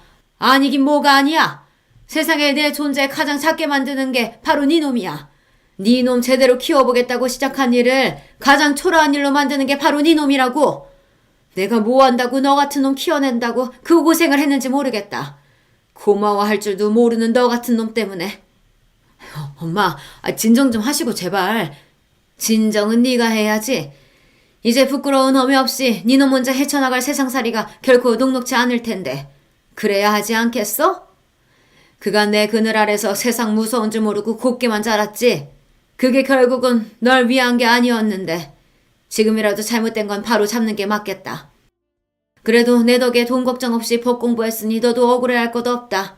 이제 각자 인생 각자 살자꾸나. 엄마, 잘못했어요. 잘못은 무슨. 돈 아니면 네가 내 앞에서 무릎 꿇을 일이 있겠어? 속 훤히 들여다 보이는지 그만하고 이만들 돌아가. 그렇게 아들 내외를 제 집에서 내쳐버렸습니다. 손이 벌벌 떨리기는 했지만 막상 해보니 못할 일도 아니다 싶더라고요. 비록 아무도 남지 않은 집에 남은 건 지난 제 세월에 대한 허무함과 서름뿐이지만 말입니다. 순간 남편이 떠올랐습니다. 저 녀석 하나 제대로 키우겠다고 그 사람과 마음속으로 약속을 했는데 제 몫을 다하지 못한 것 같아 그 사람에게 송구스러웠어요. 아들 변호사 사무실과 신혼집은 결국 빼버렸습니다. 제 나름대로 마음속 응어리를 털어냈더니 생각보다 수월하게 모든 일을 정리할 수 있었어요. 그러는 동안에도 아들 내외가 집 앞에 찾아와 울고불고 떼를 쓰고 난리도 아니었으나 한 번도 문을 열어주지 않았어요. 녀석은 그렇게라도 벌을 받아야만 했습니다. 저도 허탈한 마음 다잡는데 시간을 제법 쏟아야 했지만 요즘에는 은인이신 식당 사장님과 지인들과 함께 어울려 놀러도 다니면서 전에 없이 여유롭게 지내고 있습니다. 아들놈에게 정신 매이지 않고 살아보기도 이번이 처음이네요. 생각보다는 할만하다 싶습니다. 그래도 자식놈인데 평생 외면할 수야 없겠지만 녀석이 세상의 쓴맛을 제대로 보는 동안에는 일체의 도움을 주지 않을 생각이에요. 이제야 녀석에게 제대로 어미 노릇을 하는 것 같다는 생각도 듭니다. 늙은이의 별 볼 일 없는 이야기는 여기까지예요. 여러분은 이 어리석은 늙은이와 같은 과오는 저지르지 마셨으면 해요. 긴 이야기 들어주셔서 감사합니다. 안녕하세요. 저는 이제 곧 있으면 8순이 되는 할머니입니다. 요즘 같은 세상에 아직 제 나이면 한창이라고 하긴 하더라만 그래도 할머니는 할머니죠. 일평생 제 이야기를 남에게 해본 적이 없었는데 오늘은 제 이야기를 좀 해볼까 합니다. 여러분들에게 다 털어놓고 나면 제 속이 좀 시원해지고 기분도 괜찮아질까 싶어서요. 저는 가난한 집 막내딸로 태어났습니다. 위로는 오빠가 둘 있었는데 우리 시절에 그랬듯 여자는 늘 뒷전이었어요. 기억도 안 나는 어린 시절부터 어머니를 도와 집안일을 했었어야 했고 국민학교도 겨우 졸업했습니다. 아버지가 계집애가 공부를 해서 어디다 쓰냐면서 엄청 구박을 하셨거든요. 오빠들이 교복을 입고 학교에 가는 모습이 그렇게 부러웠어요. 그래도 막내라고 학교에서 빵 같은 걸 받아오면 저를 먼저 챙겨주곤 했습니다. 그 오빠들이 이제 다 세상을 떠나고 없네요. 넉넉하지 않은 형편이었기 때문에 저는 13, 일찌감치 공장에 취직을 했어요. 하루 종일 미신기 앞에 앉아서 노동을 했습니다. 그리고 버는 돈은 족족 집으로 다 가져다 줬어요. 오빠들 학비에 보태야 했기 때문입니다. 아버지의 구박을 받으면서 자라긴 했지만 어머니나 오빠들이 잘해줬기 때문에 위로가 되었습니다. 오빠들이 학교를 졸업하고 나서는 야간 학교라도 다니라고 돈도 쥐어줬었으니까요. 제 덕에 학교 졸업했다고 말이죠. 그렇게 여공으로 몇 년의 세월을 보내며 야간 학교를 졸업했습니다. 그리고 어느 작은 회사에 취직을 했어요. 건설회사에서 잡무나 심부름하는 일이었지만 그 당시에는 공장을 벗어난 것만으로도 행복했습니다. 남편은 그때 만난 사람이에요. 제 나이 22살, 남편은 26이었어요. 양쪽 부모님은 궁합도 안 보는 나이 차이라며 호들갑을 떨어대셨어요. 남편 집에서는 당시에는 어린 나이가 아니었던 남편을 빨리 보내고 싶어하는 마음이었고 저희 집은 딸아이 빨리 치워버리자는 마음이었겠죠. 특히 아버지 말입니다. 저희는 그렇게 결혼했어요. 그 당시에는 흔치 않은 연애 결혼이었습니다. 저도 저에 대해 적극적으로 애정 표현을 해오는 남편이 싫지는 않았거든요. 나를 좋아해주는 사람에게 시집가야 한다는 어머니의 말씀을 정말 귀에 인이 박히도록 들어왔던지라 더 남편과 결혼해야겠다는 생각했는지도 모릅니다. 순조로웠던 결혼까지의 과정과는 달리 결혼하고 나서는 고달픈 일들이 많았어요. 일단 시집살이가 엄청났습니다. 시어머니는 보통 유별난 분이 아니셨거든요. 특히 아들에 엄청 집착하셨는데 제가 결혼하고 1년 넘게 임신이 되지 않자 정말 유난을 부리셨어요. 지금 같으면 뭐 1년 가지고 23 어린 여자에게 뭔 문제가 있어서 좀 기다려보자 하겠지만 그때는 또 시대가 시대였지 않습니까? 밤낮으로 어머님을 따라 전국에 아들 낳는다는 명소라는 명소는 다 가서 기도를 드리고 옆집에 아들만 셋 낳았다는 여자의 속옷을 비싼 값에 사와서 입고 다니기도 하고 좋다는 약이란 약은 다 먹었어요. 하지만 아이가 쉽사리 들어서지 않았습니다. 그 덕에 구박이란 구박은 다 받았어요. 년년 소리를 들으며 온갖 집안일을 다 해야 했고 어디 가서 사람 취급 못 받는 건 예사였습니다. 지금이야 임신이 안 되면 남자 쪽에도 문제가 있을 수도 있으니 같이 검사를 하자고 하지만 그때는 뭐 그런 게 있을 때인가요? 그냥 며느리가 죽을 죄를 지은 죄인인 거죠. 그래서 정말 매일 밤을 울었어요. 내가 정말 어디 문제가 있나, 나는 애도 못 낳는 여자인가 하면서 말입니다. 남편은 아버지와 달리 다정한 사람이긴 했지만 그만큼 효자이기도 했어요. 그래서 매일 밤 저를 달래주면서도 자신의 어머니의 말이라면 다 들었습니다. 그래서 시어머님이 더 저를 대놓고 미워라 하셨겠죠. 그 부분은 아직도 생각하며 가끔 미워요. 그때 내 편을 제대로 좀 들어주지 하는 생각도 들고 말이죠. 하지만 다 너무 옛날 이야기네요. 결혼하고 5년 만에 첫째 아이가 들어섰습니다. 제 나이 27이었어요. 온 집안이 그야말로 경사였습니다. 그날 이후로 시어머님은 절에 들어가셨어요. 제 뱃속에 있는 아이가 아들이어야만 했거든요. 5년 만에 된 임신인데 그 이후에는 또 언제 될지도 알 수 없거니와 그땐 27이면 노산 소리를 들을 때라 다음은 없다고 생각하셨는지 정말 간절하셨습니다. 저는 답답하리만큼 누워서 꼼짝조차 못했어요. 혹시나 애 떨어지면 안 된다고 물을 마시러 가는 것조차 함부로 하지 못했습니다. 꼭 아들이어야만 한다. 딸이면 너는 쫓겨나. 그런 말씀을 서슴없이 하셨어요. 하지만 모두의 바람과는 달리 제 뱃속의 아이는 딸이었습니다. 아이가 나오자마자 모두가 실망 어린 탄식을 하던 장면을 저는 아직도 잊을 수가 없어요. 그 누구 하나 고생했다는 말이 없었습니다. 오히려 시어머니는 방금 해산한 며느리의 면전에 대고 이년저년하며 쌍욕을 하셨으니까 뭐 말 다 했죠. 씨바시를 드려야 돼. 어머니, 아직 이 사람 젊고 저도 젊어요. 그런 말씀은 마세요. 씨바시를 드려야 한다는 말에 남편은 처음으로 자기 어머니의 뜻에 반기를 들었어요. 절대 그러지 않는 사람이 그러니 시어머니도 고집을 부리시진 못했습니다. 하지만 제가 둘째를 가지기 전까지는 내내 그랬으면 하는 마음을 남편에게 이야기했어요. 실제로 알아보러 다니신 것도 알고 있었습니다. 어디서 이런 박복한 년이 굴러 들어와서. 내가 그때 그냥 좋다고 며느리를 들인 게 실수지, 실수야. 어디 가서 물어보면 너보고 다 아들 복은 뒤지게 없다고들 한다. 어? 아이고 내 팔자야. 우리 집안의 대가 여기서 끊어지겠어. 전년 하나 때문에. 매일매일 그런 소리를 듣고 살았어요. 정말 매일매일이요. 나중에는 욕을 안 듣는 날이 이상한 느낌이 들 정도였습니다. 임신이네요. 축하드려요. 몸이 이상해서 가본 병원에서 둘째를 가졌다는 말을 들었을 때 정말 눈물이 났어요. 그래서 집으로 돌아가는 내내 대성통곡을 했습니다. 그러고 얼굴이 퉁퉁 부은 채로 집에 들어갔더니 시어머니가 무슨 큰 병에 걸렸냐며 대낮부터 여자가 불성사납게 길거리에서 울고 다닌다며 또 욕이란 욕은 다 하시더군요. 어머니, 저 임신이래요. 뭐요? 진짜요? 네. 아이고 부처님 천지시면이 감사합니다. 아이고. 그날부터 다시 어머님의 기도가 시작됐습니다. 그전과 다른 게 있었다면 가시던 그 절에 저도 함께 들어가 있었어야 했다는 거예요. 산달이 될 때까지는 이 안에서 꼼짝도 말거라. 부정 탄다고 절대 그러면 안 된다 했다. 몰래 나갔다가 나한테 들키면 너 죽고 나 죽는 거니까 그런 줄 알아라. 저는 정말 산 아래로 한 발짝도 내려오지 못한 채 8개월을 가까이를 산속 그 절에서 생활했어요. 불편한 것도 많고 너무 힘들었지만 그래도 아들을 낳아야 한다는 일념 하나로 이겨냈습니다. 남편도 멀쩡한 부인과 반년이 넘는 시간 동안 생리배를 해야 했고요. 내가 당신한테는 정말 많이 미안해. 그래도 남편은 참 다정한 사람이라 참고 살았던 것 같아요. 지금 생각해보면 말입니다. 그렇게 저는 아들을 낳았습니다. 아들을 낳던 날 온 집안에 어머니의 비명 같은 울음소리가 울려 퍼졌습니다. 그리고 결혼하고 처음으로 들었어요.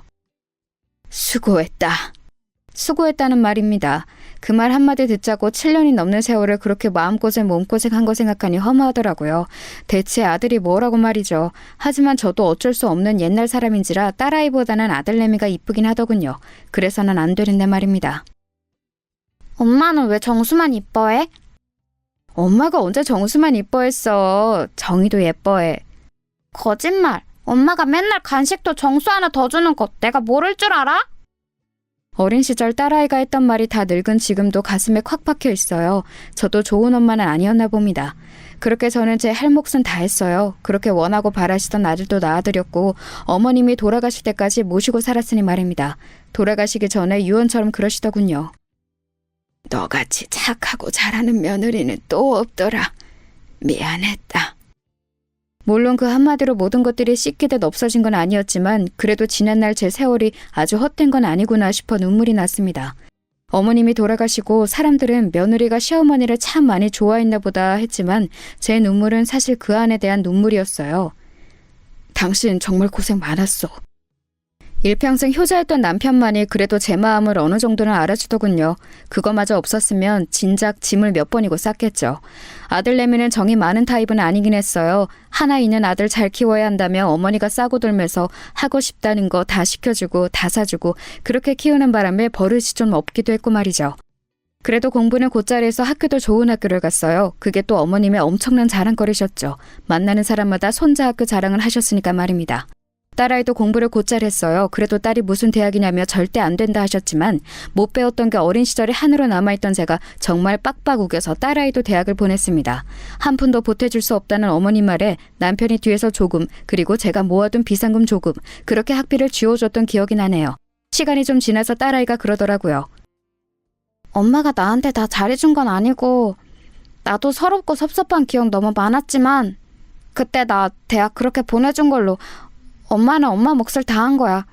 그리고 나한테 미안해하지 않아도 돼. 그런 말을 듣자고 대학을 보낸 건 아니었지만 그래도 마음에 늘 얹혀있던 것 하나가 덜어지는 기분이 들기는 하더군요. 딸아이는 아직도 종종 그때 엄마가 빡빡 우겨서 비상금까지 털어서 자기 학비에 보태준 걸 고맙다고 말합니다. 그게 벌써 몇십 년 전 이야기인데 말이죠. 아들과 딸내미 둘 다 좋은 대학을 나와서 좋은 회사에 취직을 했어요. 어머니가 그렇게 싸고 돌던 아들내미보다 딸내미가 더 잘 됐지만 말입니다. 집안에서 기집애가 제일 잘나면 머스마가 기가 죽어서 안 되는디. 끝까지 그런 말씀을 하셨지만 말이에요. 아들은 대기업에 입사해서 선을 받습니다. 그것도 사실 어머님이 다 주선하신 거였어요. 참하다는 손주 며느리감을 소개해 소개를 받아 이루어낸 혼사였죠. 저도 딱히 불만은 없어요. 사람 좋아 보이던데요? 하기 싫으면 하지 않아도 된다는 말에 아들이 그렇게 말하더군요. 그래서 그냥 그러라 했습니다. 손주를 그렇게 결혼시켜놓고 정작 어머님은 그렇게 보고 죽고 싶어 하시던 증손주는 못 보고 돌아가셨지만 말이에요. 며느리는 말이 없는 무뚝뚝한 편의 며느리였어요. 표현을 잘하진 않지만 그래도 챙겨야 할 집안 대소사 같은 것 빠지지 않는 편이었습니다. 물론 좀 이상하다 생각했던 적은 있어요. 시어머니가 있을 때와 저랑 둘만 있을 때 태도가 좀 다르긴 했거든요. 그래도 워낙 어르신이니 그런가 보다 했습니다. 하지만 어머님이 돌아가시고 나니 그랬던 이유를 알겠더군요. 어머님이 저희 아들 주려고 모아놓은 재산이 좀 있었습니다. 그 이야기를 어디서 들었는지 들었던 모양이에요. 할머님 통장 어머님이 가지고 계세요? 남편 준다고 하셨었는데. 어머님의 장례를 치르자마자 하는 소리에 솔직히 기겁하긴 했지만 그래도 돈 앞에선 다들 그러기도 하고 알뜰살뜰 모아서 뭐 지들한테 쓰겠지 싶어서 군말 없이 어머님의 통장을 건넸던 기억이 납니다. 뭐 사실 어머님이 돌아가시기 직전에 그건 저희 아들 몫이라고 몇 번이나 말씀하신 것도 있고요. 딸내미는 섭섭해하지도 않았어요. 지 할머니가 어떤 사람인지 워낙 어린 시절부터 보고 자란 탓이었겠죠. 엄마 보험 수혜자 너로 해둘 거야. 너는 그거 가져. 무슨 그런 소리를 해. 그런 소리 하지도 마. 딸내미는 엄마는 벌써 무슨 그런 죽는 소리를 하는 거냐며 엄청 화를 내더라고요. 아무튼 며느리에 대한 인상이 좋은 건 아니었습니다. 애가 정이 많아 보이지도 않았고요. 하지만 딱히 흠잡을 만한 일을 한 것도 없었고 저는 시어머니에게 너무 박대를 당하며 살아왔기 때문에 하나밖에 없는 며느리에게 싫은 소리 하고 싶지 않았어요. 그래서 되도록 말을 얹지 않고 자기가 하고 싶은 대로 뒀습니다.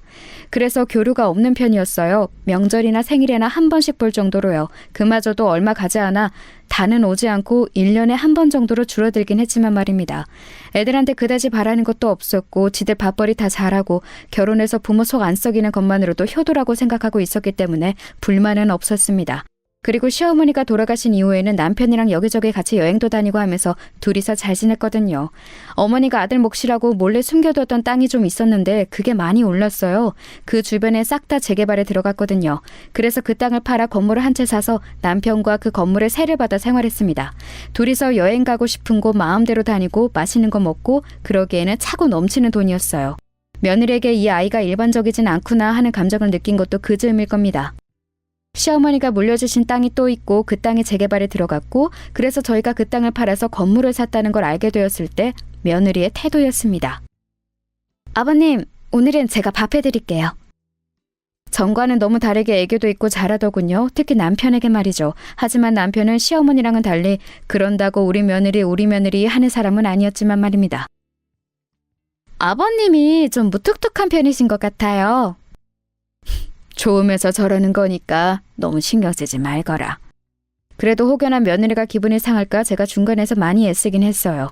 그렇게 평화롭다면 평화로운 날들이 지속될 줄 알았습니다. 그런데 불행은 그럴 때 갑자기 찾아오는 거더라고요.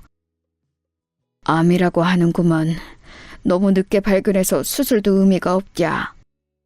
여태 건강검진 한번 제대로 받지 않고 자신만만하게 살아온 벌이었을까요? 제가 닥달해서 한 건강검진에서 남편은 암이라는 진단을 받은 겁니다. 노인들은 진행이 느려서 그래도 몇 년은 살 수 있다고 하더만 그 사이에 우리도 열심히 놀려 다녀야겠어. 아유, 무슨 소리예요. 입원해서 수술하고 치료를 받아야지. 어차피 다 늙은 노인네 얼마 더 살자고 그 병원에서 누워있기만 해서 뭐하나. 그냥 하고 싶은 거 하고 먹고 싶은 거 먹으면서 살 만큼 살다가 가면 되는 거지. 남편은 끝까지 고집을 꺾지 않았습니다. 그래서 결국 제가 졌어요. 남편은 그동안 모든 재산을 제 앞으로 해뒀어요. 그 사실을 알게 된 며느리가 미리 상속을 하면 좋지 않을까요? 하고 넌지시 물었지만 남편은 완강했습니다. 내가 젊어서 네 시어머니한테 못한 게 너무 많다. 내 거 다 주고 나중에 자기 죽을 때 이거 다 마음대로 알아서 하라고 할 거요. 자식들한테 한 푼도 안 준다고 해도 그것은 네 시험의 뜻이고 다 준다고 해도 네 시험의 뜻이고 나는 그렇게 결정했으니까 그 이야기는 다시 하지 말거라. 남편이 노골적으로 불편한 기색을 비췄기 때문에 며느리도 한 발 물러설 수밖에 없었어요. 남편의 뜻에 따라 그냥 하고 싶다는 거, 먹고 싶다는 거 다 하고 다 먹으면서 그렇게 보냈습니다. 자기가 걸을 수 없게 될 때까지 말이죠. 그리고 더 이상 그럴 수 없게 될 만큼 병이 약화되었을 때 병원에 누워서 그러더군요. 당신 병간호 하게 하고 싶지 않아서 항상 당신보다 하루 더 늦게 죽게 해달라고 그렇게 빌었었는데 결국은 당신 또 고생시키다 가는구먼. 나는 평생 당신한테 좋은 남편은 될 수가 없나벼. 어머니 때문에 미웠던 적은 많았어도 당신이랑 결혼한 걸 후회한 적은 없었으니까 안 미안해도 돼요. 그 말에 남편이 울더라고요. 그 말을 한 지 얼마 되지 않아 남편은 세상을 떴습니다. 남편이 세상을 떠난 날 정말 많이 울었어요. 아직도 다 늙어서 이렇게 눈물이 나는구나 싶을 만큼 많이 울었습니다. 하나밖에 없는 남편이자 또 친구가 떠난 느낌이었어요. 늘 옆에 공기처럼 있던 사람이 없어지니까 정말 한 번의 체감이 확 되더라고요. 남편이 없는 빈자리가 말입니다. 그래서 한동안은 우울증 같은 게 왔었어요. 엄마 좀 먹어. 아빠도 엄마 이러는 거 원하지 않으실 거야.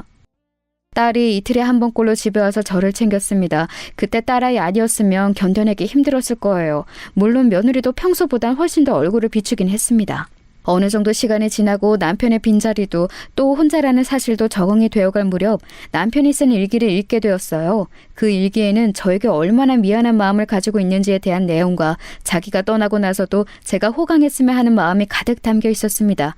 그래서 남편의 뜻에 따라 살기로 했어요. 맛있는 것도 많이 먹고 친구들이랑 여행도 다니고 그러면서 지냈습니다. 그러다 문득 친구들이 그러더군요. 그 많은 재산 다 어쩌고 죽을 거요? 그냥 나 죽으면 알아서들 나눠 갖는 거 아니요? 아우 안 돼. 그러면 싸움 나. 쥐들이 더 가져가겠다고. 미리미리 어느 정도 주겠다 다 정해놔야 된다니까. 아 그러고 죽기 전엔 절대 주면 안 되고. 그냥 미리미리 줄 만큼 다 주고 나 쓸 것만 남겨두면 안 되나? 아우 큰일 날 소리 하네. 그러면 태도가 싹 바뀐다니까. 죽기 전엔 정말 한 푼도 주면 안 돼. 처음에는 뭘 그렇게 유난을 떨어야 하나 싶었지만 며느리의 여태 동안의 그 태도들이 마음에 걸려 있었던지라 그 말이 더 마음에 와닿았습니다. 친구들의 조언대로 변호사를 만나 딱 3등분으로 나눠줄 생각이었어요. 딸내, 아들내, 그리고 나머지는 기부로 하는 걸로 말입니다. 예전부터 좋은 일을 늘 하고 싶었는데 기회가 없었거든요. 뉴스 같은 곳에서 전 재산을 기부했다는 사람들을 보면서 대단하다고 생각했던 적도 많았습니다. 물론 저는 전 재산을 기부하는 건 아니라 아이들에게도 줄 생각이긴 했지만 말입니다. 어머님, 변호사 만나셨어요? 그런데 며느리가 제가 말하지도 않았는데 제가 변호사를 만난 걸 어디서 듣고 와서 묻더라고요. 그걸 어떻게 알았니? 저희 동네에 있는 사무실에 가셨죠? 저희 동네에 제가 아는 사람이 많아서 만났다. 재산 문제로 만나신 거예요? 답지 않게 정말 꼬치꼬치 묻더군요. 며느리가 재산에 대해 관심이 많은 건 알고 있었던지라 그냥 별 문제가 될 것 같지는 않아서 다 대답했습니다. 주변에서 죽기 전에 미리 나눠야 한다고 해서 아직은 그냥 만나보기만 한 거야. 아직 유언장을 쓴 건 아니었거든요. 변호사 말로는 정확하게 재산 파악을 해서 뭐는 누구에게 그런 걸 정확히 써야 한다고 하더라고요. 그래서 시간이 좀 걸린다고요. 어떻게 하실 건데요? 지들이 받을 재산인데 궁금할 것도 같다 생각하며 그냥 이야기했어요. 3등분해서 큰애, 니네, 그리고 나머지는 기부할 거다. 제 그 말에 며느리 눈이 동그래지더군요. 기부를 하신다고요? 아니 그 전에 형님이랑 저희랑 똑같이 주신다고요? 그래, 뭐가 문제냐? 너네는 어머니가 주신 돈도 따로 받아간 게 있지 않니? 그것도 적은 돈이 아닌데. 아니, 아무리 그래도 아들이잖아요. 요즘 세상에 그런 게 어딨어. 그리고 기부는 무슨 말씀이세요? 예전부터 뉴스 같은 거 보면서 전 재산 기부했다는 할매, 할배들 멋지다고 생각했다. 그래서 나도 전 재산은 아니지만 기부하기로 한 거요. 아니, 그 큰 돈을. 큰 돈이니까 더 해야지. 그리고 너네가 가져가는 돈도 큰 돈인데 뭐가 그렇게 아깝니? 아니, 아까운 게 아니라 굳이 그래야 하나 싶은 거죠. 자식들 몫까지 나눠서. 여기에 너희 몫이 정해진 게 어딨어. 그냥 운이 좋아서 땅이 오른 덕에 생긴 돈인데. 며느리가 꽁한 얼굴로 입을 꾹 다물더군요. 상당히 불만이 많은 얼굴이었지만 더 말을 꺼냈다간 이마저도 제가 안 준다고 할까봐 참는 게 느껴졌습니다. 그날 이후로 며느리는 거의 매일을 저희 집에 찾아왔어요. 그리고는 집안일을 하고 제 옆에 딱 붙어서 하루 종일 저를 설득했습니다. 어머님, 다시 한번 생각해보세요. 저희가 다 달라는 거 아니라니까요. 애비도 그렇게 많이 기부하냐고 어머니께 다시 말해보라고 했고. 나는 이미 마음 다 정했다니까 그런다. 유언장 그렇게 쓸 마음은 안 바뀌니까 너도 그만 포기해. 그리고 이렇게 매일 오는 것도 하지 말거라. 그렇게 해도 제 마음이 바뀔 것 같지 않으니 한동안은 그만하는 것 같더라고요. 제가 생전 며느리 흉을 다른 사람에게 본 적이 없는데 요즘 며느리는 너무 노골적으로 돈돈거리는 것 같아서 딸아이에게도 말한 적이 있었습니다. 엄마, 절대 유산 상속 미리 해주지 마. 싸가지가 없어. 평소에는 자주 오지도 않으면서. 그래도 애 앞에서는 그런 소리 하지 마라. 안 해요. 나도 괜히 분란 만드는 거 싫어. 그냥 엄마랑 이렇게 뒤에서 욕하고 마는 거지. 딸내미도 지 아빠 닮아서 여기저기 입대는 스타일이 아니라 그런지 그냥 그러고 말긴 했지만 말입니다. 그러던 어느 날이었어요. 꿈에 남편이 나왔습니다. 그렇게 가고 나서 한 번도 꿈에 나온 적이 없었는데 저 멀리서부터 저한테 이리 오라고 손짓을 하더군요. 그래서 남편 가까이 다가가 푸념을 했습니다. 아이고, 생전 안 찾아오더니 이제야 왔소. 잘 지냈는가? 나야 못 지낼 게 어딨어요. 일찍 간 당신 억울하게 잘 먹고 잘 살고 있어요. 그랬더니 남편이 웃더군요. 그거 참 다행이라면서 말이에요. 나 데리고 가려고 왔어요? 당신은 올라면 한참 멀었으니까 그런 말 하지도 마소. 그럼 이제사 내 안부가 궁금했어요? 거기가 지낼만 한가 보제? 지낼만 하던 아니던 지금 올 생각은 하지도 말고 할 말이 있어서 왔소. 무슨 말이요? 제 질문에 남편의 표정이 갑자기 굳어지더라고요. 좀 전에 희미하게 웃고 있던 모습과는 달리 그놈마다 못해 무서워 보였습니다. 그래서 제가 한 발 물러나려 하니 제 손목을 꽉 잡고는 한마디 한마디 힘줘 말하더군요. 내일 며느리 조심하소. 예? 그게 무슨 말이에요? 며느리 절대 조심하소. 알겠소? 남편이 아플 정도로 손을 꽉 잡고는 신신당부를 하더라고요. 그래서 일단 고개를 끄덕였습니다. 알겠어요. 근데 왜? 제가 알겠다고 하자마자 한 번 더 뚫어져라 저를 쳐다보더니 스르륵 사라지더군요. 남편이 사라짐과 동시에 잠에서 깼습니다. 기분이 이상했어요. 남편의 표정도 처음 보는 무서운 표정이었고 무엇보다 꿈이 너무나 생생했습니다. 남편이 꽉 잡았던 손목의 느낌도 아직 나는 것 같아요. 그렇게 이상한 기분으로 하루를 시작했습니다. 그런데 소름이 돋는 일이 일어났어요. 한동안 연락이 없던 며느리가 집으로 찾아온 겁니다. 진짜 기분 이상하더라고요. 네가 무슨 일이냐? 꼭 무슨 일이 있어야 하나요? 그냥 환절기고 어머님 입만 떼면 한 번씩 꼭 감기 걸리시잖아요. 그래서 좋아하시는 백합죽 써드리려고 왔죠. 요즘 맛있대요. 몸 괜찮다. 그래도 드세요. 뭐 죽을 아플 때만 먹으라는 법 있나요? 그리고 좋아하시잖아요. 그러고선 부엌으로 들어가 준비해온 재료들로 죽을 쓰기 시작하더군요. 그 뒷모습을 가만 보고 있는데 자꾸 어젯밤 꿈속에서 남편이 해준 말과 그 말을 해줄 때의 얼굴이 생각났습니다. 그렇게 며느리의 모습을 가만 보고 있는데 시간이 꽤 지났는지 다 됐다고 하더군요. 찝찝한 마음을 안고 식탁에 앉았습니다. 간 봤는데 진짜 맛있게 잘 됐어요. 그래 보이는구나. 죽은 진짜 맛있어 보였어요. 하지만 선뜻 손이 가지 않더군요. 자꾸 얹힌 것처럼 남편의 모습이 떠올랐습니다. 그래서 답답한 듯 가슴을 툭툭 쳤어요. 그랬더니 며느리가 자리에서 벌떡 일어서더군요. 뭘 가져다 드릴까요? 그리고는 제 대답도 듣지 않고 벌떡 일어나 물을 가지러 돌아서더군요. 그때였습니다. 갑자기 왜 그런 생각과 행동을 했는지 모르겠지만 며느리의 앞에 놓인 며느리의 죽과 제 앞에 놓인 제 죽을 바꿔야겠다는 생각이 들더군요. 그냥 그래야겠다는 생각이 들었습니다. 그래서 퍼뜩 그릇을 바꿨어요. 그리고 모른 척 앉아 있었습니다. 심장이 정말 벌렁벌렁거렸어요. 지금 다시 생각해도 그러네요. 어머님, 여기 물이요. 그래, 고맙다. 며느리는 그런 제 모습을 잠시 보다가 자신이 먼저 먹기 시작했습니다. 저도 며느리가 먹기 시작하는 걸 보고 한술 떴어요. 맛있네. 맛있더라고요. 생일에도 잘해주지 않던 며느리의 음식을 이런 상황에서 먹게 되는 게 기분이 묘했지만 말입니다. 걱정했던 일은 일어나지 않았어요. 며느리는 죽을 잘 먹고 과일까지 깎아서는 같이 먹고 뒷정리까지 하고서는 집으로 돌아갔습니다.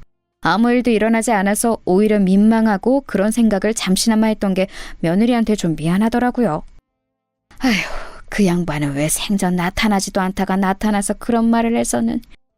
남편이 왜 그런 말을 했을까 생각하며 오늘 며느리를 의심한 걸 하루 종일 자책하고 있을 때였어요. 늦은 밤이었는데 아들에게 전화가 왔습니다. 생전 전화를 잘하지 않는 아이라 무슨 일인가 싶어서 전화를 얼른 받았어요. 네가 이 시간에 어쩐 일이냐? 무슨 일 있어? 어머니, 오늘 집사람 어머님 집에 갔어요? 아들의 목소리가 어딘가 급박해 보이더라고요. 그래서 바로 대답했습니다. 와서 백합죽 끓여줘서 같이 먹고 돌아갔는데 왜? 무슨 일이 있는 게냐? 아니, 이 사람이 지금 알러지 증상이 심하게 올라와서 응급실에 왔는데 뭘 먹었는지 말을 안 하잖아요. 그 자리에서 휴대폰을 떨어뜨릴 뻔했어요. 며느리와 저는 같은 알러지를 가지고 있습니다. 바로 땅콩 알러지예요. 어릴 적 땅콩을 먹고 죽을 뻔한 이후로는 땅콩을 먹지 않는다는 이야기를 했던 적이 있는데 자신도 그렇다고 한 적이 있었거든요. 어머니? 아들의 목소리가 들려오는데도 멍하게 휴대폰을 들고만 있었습니다. 무슨 말을 해야 할지도 모르겠고 그냥 멍하기만 하더군요. 지금은 괜찮니? 네, 지금은 주사 맞아서 괜찮아지고 있는데 땅콩 알러지가 있는 사람이 자기가 찾아서 그걸 먹었을 리도 없고 그럼 뭘 먹었는지 말을 해줘야 하는데 말을 안 하잖아요. 애가 오늘 할머니 집 간다고 했대서 전화해봤어요. 며느리는 주사를 맞고 자는 중이라고 하더군요. 그렇게 전화를 끊었는데 저도 모르게 눈에서 눈물이 흘렀습니다. 재산 때문에 시어머니를 죽이려고 죽에 땅콩가루를 집어넣는 며느리라니요. 저에게 이런 드라마에서나 볼 법한 일이 일어날 거라고는 상상도 한 적이 없거든요. 정말이지 세상이 뒤집힌 것 같은 기분이었어요. 아니, 죽다 살아났으니 그게 맞긴 한 거겠죠. 아이고, 애들 아버지. 손을 덜덜덜 떨며 어제 꿈에 나타난 남편을 부르짖었어요. 그렇게 그날은 충격으로 밤을 지새우다시피 했습니다. 그리고 그 다음날 먼저 딸애에게 이 이야기를 전했어요. 딸애가 너무 놀라서 한달음에 달려왔더군요. 그리고 저를 붙잡고 울면서 화를 내기 시작했습니다. 엄마는 그렇게 될 때까지 아무 의심도 안 했어?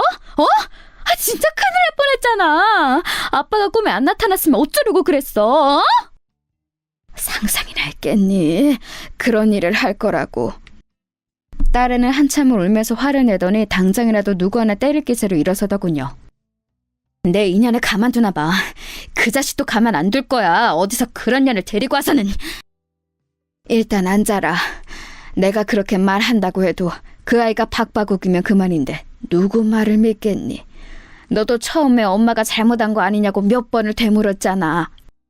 딸을 씩씩거리더니 이내 앉더군요. 그리고는 눈물을 닦으며 말했습니다. 그러면 이렇게 하자. 어떻게? 내일 엄마 혼자 병문안을 가. 그리고는 그냥 왜 그랬냐고 물어봐. 모른 척해도 다 알고 왔다고 그래. 녹음기 꼭 가져가서 녹음하고. 알겠지? 며느리를 만날 생각을 하니까 다시 손이 떨려왔지만 그런 무서운 아이랑 아들을 계속 같이 살게 둘 수도 없는 노릇이었습니다. 그리고 또 언제 저한테 그런 짓을 또 할지도 모르잖아요. 그래서 덮어둘 수는 없었어요. 딸이 했던 당부를 몇 번이나 되새기면서 며느리가 입원해 있는 병원으로 갔습니다. 병실 앞에서 딸이 알려준 대로 휴대폰의 녹음 버튼을 누르고 심호흡을 한 번 크게 한 뒤 문을 열었어요. 며느리가 딴 곳을 보고 있다가 저를 보고는 화들짝 놀라더군요. 제가 올 줄은 몰랐던 것 같습니다. 그리고는 제 눈치를 보기 시작했어요. 별일 아니라고 아범한테 어머니한테는 절대 말하지 말라고 했는데 했다고 하더라고요. 며느리의 그 말에도 대꾸 없이 그냥 가만히 보고 있었어요. 그랬더니 평소와는 달리 입을 쉬지 않고 계속 떠들더군요. 다 나와서 이제 퇴원하면 되는데 왜 오셨어요 괜히. 눈치를 보면서 그렇게 말하길래 그냥 조용히 넌지시 물었습니다. 딸아이가 한 당부대로 절대 화는 내지 않고요. 왜 그랬니? 그 말에 며느리가 굳더군요. 그러고는 얼굴이 하얗게 질리기 시작했습니다. 뭐가요? 무슨 말씀 하시는지 저는 모르겠어요. 너 그날 나한테 준 죽에 땅콩가루 섞은 거 내가 모르고 왔을 줄 아냐? 며느리가 손을 벌벌벌 떨기 시작했습니다.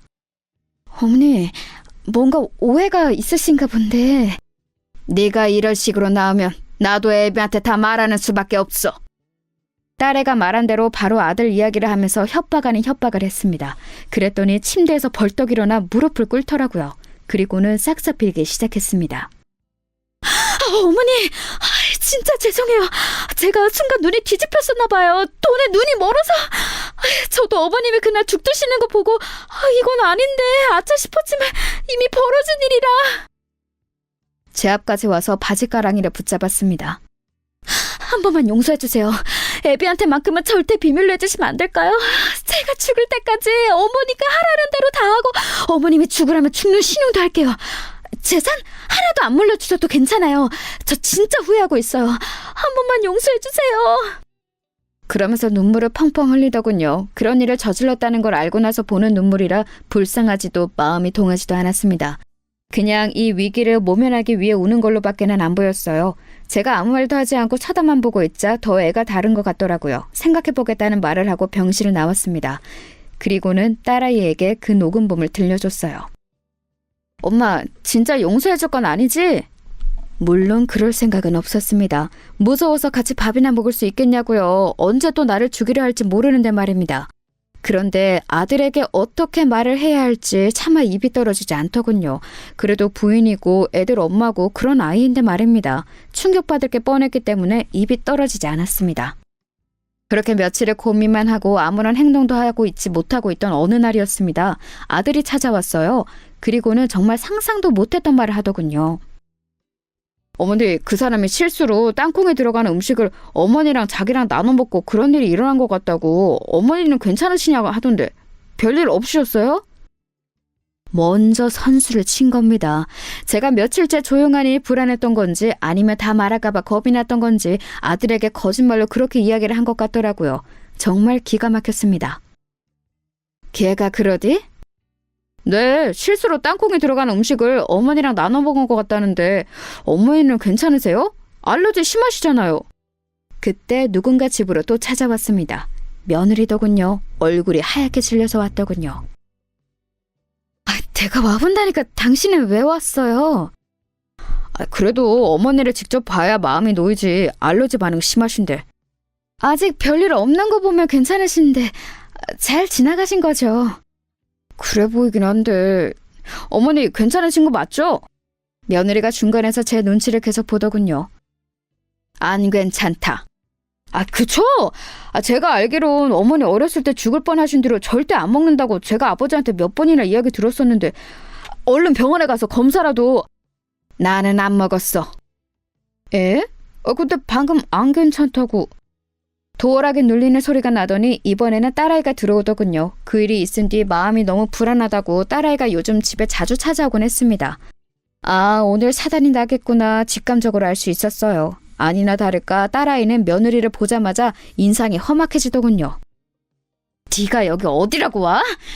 구구로 엎어져서 조용히 있어도 머리채를 잡으러 가고 싶은 마당에! 평생 자기 누나가 그 정도로 화를 내는 걸 본 적이 없었던 아들이 놀란 얼굴로 딸아이를 바라봤습니다. 누나 왜 그래?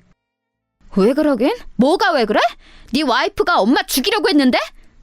아니 실수로 땅콩이 들어간 음식을 같이 먹은 건 맞지만 일부러 그런 것도 아니고 실수인데 뭘 또 죽이려고 했다까지가. 뭐? 실수? 너 지금 실수를 했니? 딸아이가 씩씩거리면서 며느리를 노려보니 며느리가 입술을 꽉 깨물더군요. 그러고는 다짜고짜 무릎을 꿇었습니다. 제가 정말 죽을 죄를 지었어요. 다시는 이런 일 없게 하겠습니다. 정말 실수했어요.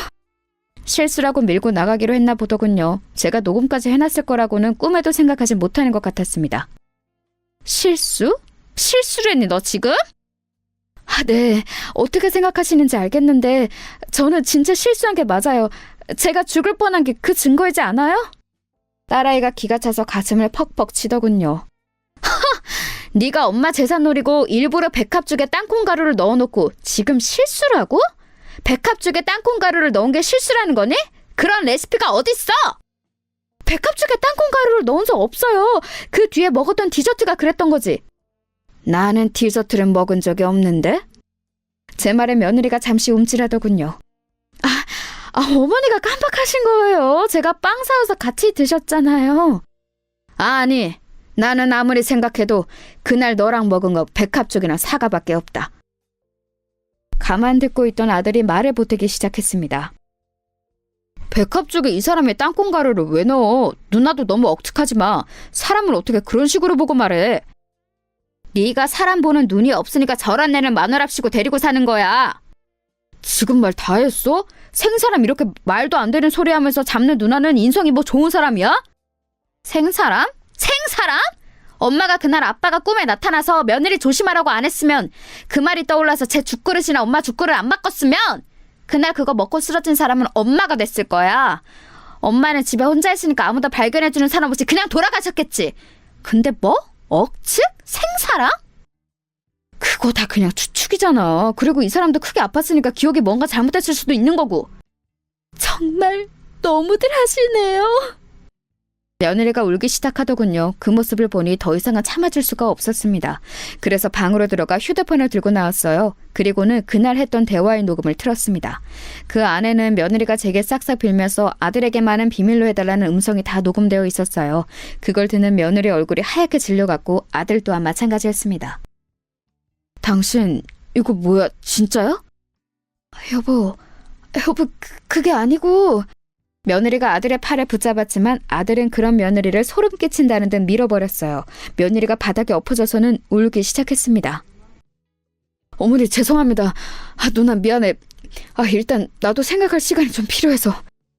그리고는 정말 충격받았는지 비틀거리며 집 밖을 나서더군요. 그 뒤를 며느리가 따랐습니다. 한바탕 난리가 나고 난 뒤 딸아이는 차라리 잘 됐다며 시원하다 했지만 아들의 그 충격받은 얼굴이 머릿속을 떠나지 않더군요. 정말 많이 놀란 것 같았거든요. 그 다음 날도 며느리는 집 앞을 찾아와서 울며 불며 빌었습니다. 한 번만 용서해달라고 말이죠. 딸아이가 그 모습을 보고 아들에게 전화를 한 뒤 며느리는 한동안 나타나지 않았어요. 그리고 얼마 뒤 아들을 통해 소식을 들을 수 있었습니다. 이혼하기로 했어요. 양육권은 제가 전부 갖고 그냥 원룸 보증금 정도만 주기로 하고요. 마음 같아서는 경찰에 바로 신고를 하고 싶고 그래야 하는 게 맞는 거지만 애들 엄마잖아요. 애들 생각해서라도 한 번만 용서해 주세요. 정말 죄송합니다, 어머니. 딸아이는 그럴 수 없다고 난리를 쳤지만 손주들이 엄마가 살인미수범이라는 사실을 알게 되고 또 그게 세상 밖으로 퍼지게 되었을 때 받을 충격이 걱정되는 건 저도 마찬가지였습니다. 그래서 아들의 뜻에 따르기로 했어요.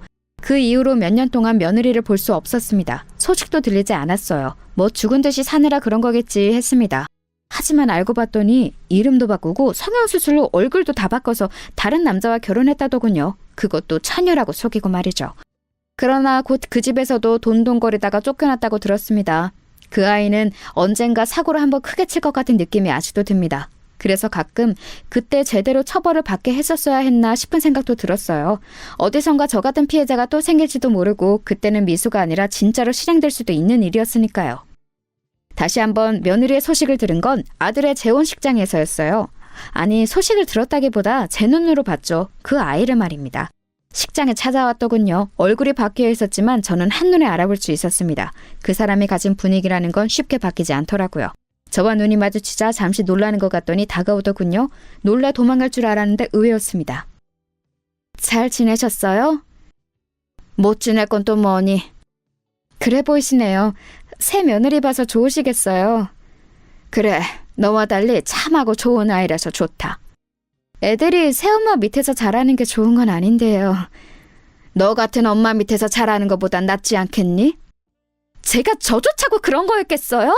그게 다 당신 아들이랑 손주 더 좋은 환경에서 살게 하려고 그런 거잖아. 그때 곱게 죽었으면 내가 이렇게 될 일도 없었잖아. 아니, 그 전에 재산을 제대로 줬으면 이런 일이 없었을 거 아니야! 말도 안 되는 소리로 아글아글 쓰더라고요. 기가 빠져서 멍하게 쳐다보고 있는데 그 모습을 보고 아들이 다가와 며느리를 끌고 나갔습니다. 나중에 듣기로는 한 번만 더 나타나면 그날 그 녹음본을 가지고 바로 경찰서로 간다고 했다더군요. 그 이후로는 며느리의 소식은 더 이상 들을 수 없었습니다. 본인도 겁이 난다면 더 이상 저희 앞에는 나타나지 않겠죠. 속 시원하게 마무리된 것 같지는 않지만 손주들을 생각해서 어쩔 수 없는 선택이긴 했어요. 물론 가끔 후회는 하지만 말입니다. 아직도 그때 한 선택이 잘한 건가 하는 고민은 되지만 말이에요. 긴 이야기 들어주셔서 감사합니다. 아, 지금 며느리는 저에게도 아들에게도 또 손주들에게도 더없이 잘해요. 하지만 그래도 재산은 미리 물려주지 않으려고요. 저도 얻은 교훈이 너무 많거든요.